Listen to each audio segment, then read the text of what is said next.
नवी मुंबई तळोजा गावात आषाढी एकादशीच्या दिवशी बजरंग दल व पोलीस प्रशासन यांच्या समवेत तळोजा गावात गौहत्या प्रकरणाला आता नवी दिशा मिळते की काय, यात पोलीस प्रशासनासमोर कारवाई करण्यात आली।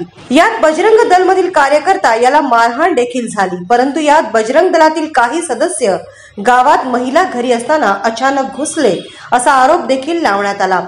यावेळी तळोजा गावातील माननीय नगरसेवक पापा पटेल तसेच राष्ट्रवादी युवक काँग्रेस पार्टी शरद पवार गट शाहबाज पटेल व राष्ट्रवादी महिला जिल्हा राजश्रीताई कदम यांच्या समवेत तब्बल 25 महिलांनी तळोजा पोलीस स्टेशनमध्ये मोर्चा काढला। यावेळी नुकत्याच झालेल्या या कारवाईवर नागरिक आणि बजरंग दल आणि पोलीस प्रशासन यामध्ये तणावाचं वातावरण तयार झालं होतं। मात्र तळोजा गावातील महिलांनी तळोजा पोलीस स्टेशनमध्ये तब्बल या प्रकरणासाठी घरात घुसलेल्या बजरंग दलातील कार्यकर्त्यांवर गुन्हा दाखल करा अशी मागणी करण्यात आली आहे। पाहूया या संदर्भात स्पेशल रिपोर्ट। कालपासून मी आणि साहेबाज पटेल आणि इतर दुसरे आमचे लोक होते। कालपासून आम्ही एकच मुद्दा दिला होता की जो काय घडलेला आहे तुम्ही त्याच्यावर तुमचं कारवाई करायची ते करा। आमच्यावर जो आमच्या बायांवर जो अन्याय झालेला आहे त्याची दखल घ्या।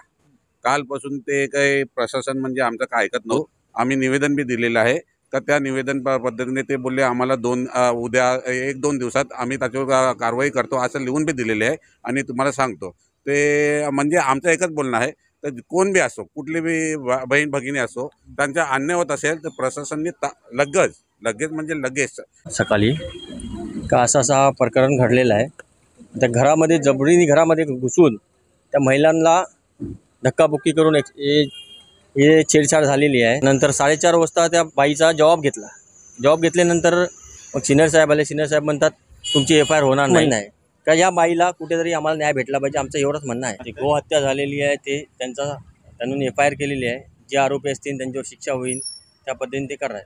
म्हणजे ह्या महिलाला जे झालेलं आहे म्हणजे महिलावर अन्याय झालेला आहे त्याला न्याय कोण देणार? घुसतोय जो कोणी आज्ञा असेल, जो कोणी एखादा समाजकंटक असेल त्याचा तपास लावणं आणि त्याला योग्य ती शिक्षा करणं हे पोलिसांचं काम आहे आणि ते करावं आणि ते करतील असं त्यांनी आम्हाला लेखी दिलेलं आहे।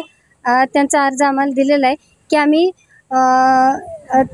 जो कोणी अपराधी आहे त्याला निश्चित आम्ही त्याची चौकशी करू। असं बघितलं तर आताचं सरकार आहे, आदरणीय मुख्यमंत्री साहेब यांनी लाडकी बहीण ही योजना काढलेली आहे। तर ती लाडकी बहीण योजनेमध्ये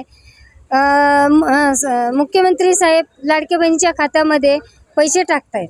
मग एका ठिकाणी पैसे टाकतायत आणि दुसऱ्या ठिकाणी तिचा अन्याय होतोय, तर असं पण नाही झालं पाहिजे ना।